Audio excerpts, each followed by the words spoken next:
Lennox, what is the view back in the United Kingdom? Enlighten us, since you spent a lot of time there. Obviously, we know you live in Canada, but you spent a lot of time back in Britain. What is the view of Tyson Fury over there?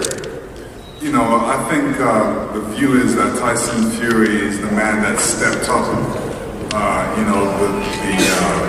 The gauntlet was thrown out there, and he basically stood up for the British side in the sense that, he wanted to challenge Deontay. Deontay came to England to challenge Anthony Joshua. Joshua never answered the call, so Tyson Fury answered the call.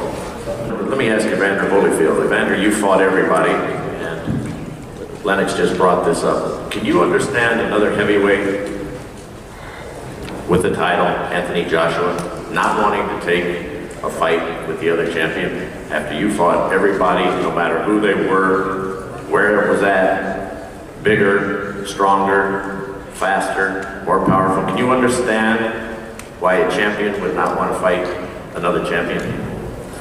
No, I wouldn't. I think that realistic, to be the heavyweight champ of the world, to say you're the best, you fight any guy, I guess, for the right amount. So hold up. If it's all about the best fighting the best and taking opportunities when the fight is presented in front of you, let's see what Deontay Wilder said when he had his first opportunity to unify and fight some of the elite competition before Anthony Joshua. Will it be Povetkin, Charles Martin, or this man running around the ring right here next? I would love to have him next, but unfortunately, I got other mandatory duties I have to handle first. I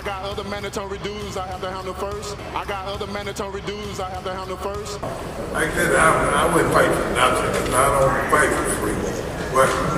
But Would $50 million have been the right amount?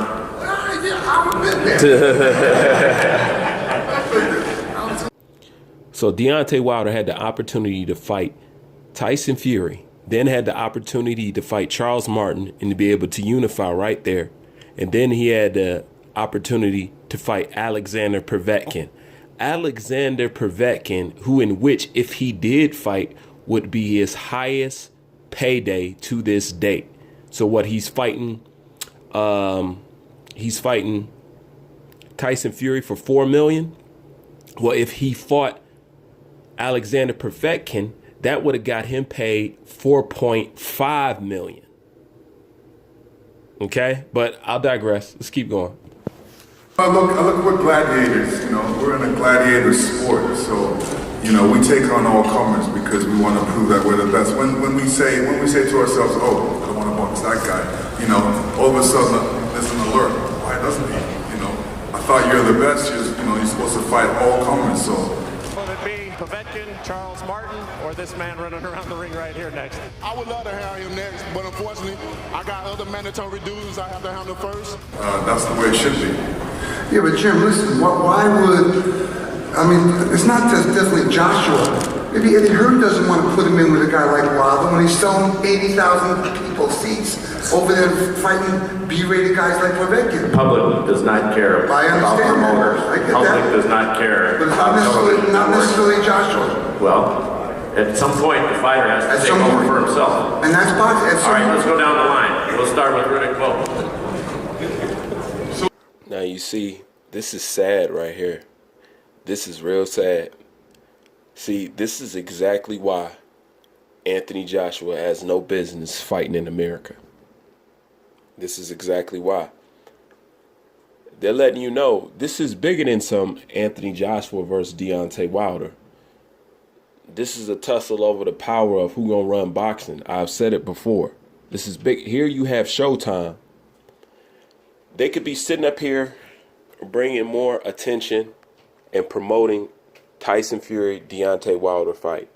Instead, they got all these legendary heavyweights sitting up on stage talking about Anthony Joshua. So at first it was, Anthony Joshua's not coming to the fight. He's not here to come to the fight. So now they got all these ex-heavyweight champions up here on stage trying to trash Anthony Joshua. And this is the crazy part. The more you trash Anthony Joshua, the more you look uncredible as a heavyweight champion as far as giving unbiased advice or being truthful.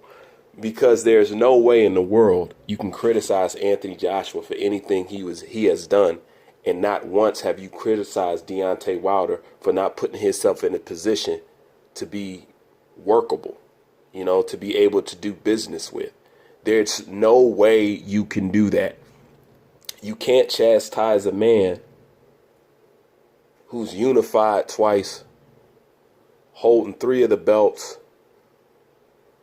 fought majority of the top 10 contenders,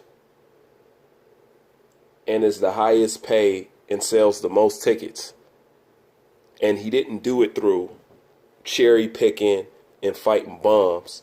And then you want to criticize his level of opposition, but then don't want to criticize Deontay Wilder's opposition.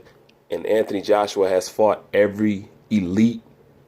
almost every elite heavyweight champion that is available in the heavyweight ranks to fight. This is sad. This is real sad. I mean, at this point, I said it before, it's embarrassing. If it's not Deontay Wilder embarrassing me, it's just the stuff that Showtime and American boxing fans, just the crap that they do. I mean, you literally going to sit up here and talk. You have a supposedly mega fight on your hands, and you still bringing up this man? Jesus Christ. That is just unbelievable. But yet here we are, and we want to talk about why somebody is not fighting somebody, and we always want to bring up that $50 million. I've already put to bed that $50 million. But if I have to do it again, more than welcome to do it. Tell him, Frank. The first I heard of it today was that you were privy to that due to a wanting from BT to potentially put the Wilder-Joshua fight on BT. The fact that Team Wilder or Shelley Finkel were buying the rights to the fight.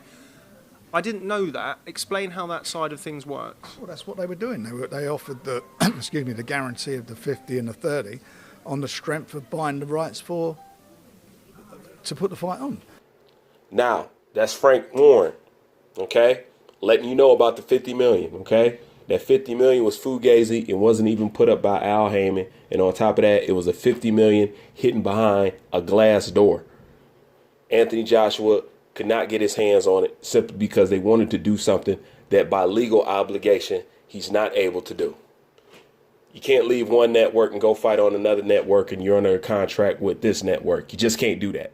Okay? Now, here we got Tim Smith, the VP, the vice president of the Al Heyman Promotions. Let's see what he got to say why the fight didn't get made.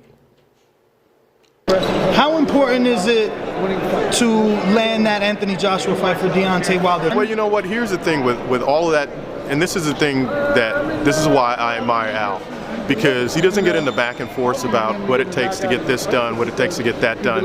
He just goes out when the time is right, he does it. Mayweather and Pacquiao, everybody talked about that, talked it to death. That negotiations are going back and forth in the media. And all Al did was sit down and get the deal done. So, when the time is right to get it done, he'll get it done. When the time is right to get it done, he'll get it done. So now you know the the Manny Pacquiao Mayweather fight, you now know why that took so long. Al Heyman, okay? Huge mega fight. You didn't get it. You were begging for it for years. You're like, why? You pulled your hair out and patted your feet. You didn't know why. Tim just told you. Al Heyman. Here it is again. Mega fight. You want to see Deontay Wilder versus Anthony Joshua. Is not happening. Al Heyman, okay? Tim just told y'all that that's his vice president. This ain't somebody that I hired. This ain't my friend. This ain't some person on the outside. This is the person that speaks for the man that is the man. Okay? And he told you Al Heyman will make the fight when he's ready to make the fight. End of story. This crap right here that Showtime is pulling, man, it's pathetic. But I understand. keep trying to use the media to pressure Anthony Joshua's team to bow down to some demands that Deontay Wilder and his team and his handlers don't deserve.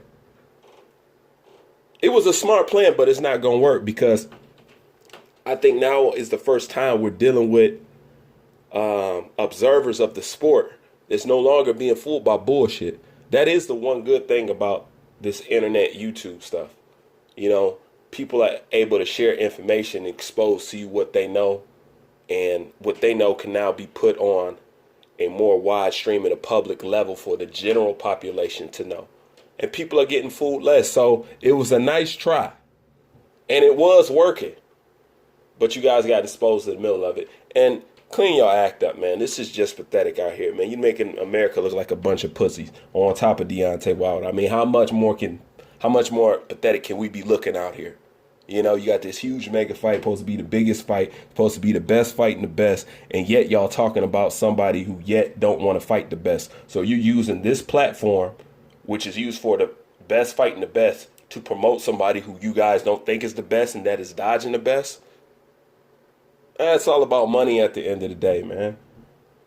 Like I said, change your Pampers, get a baby wipe, and clean up your act, poke your chest out, and grow some chin here. Because y'all making us look soft out here. Anyways, Bruce Vane, I'm out.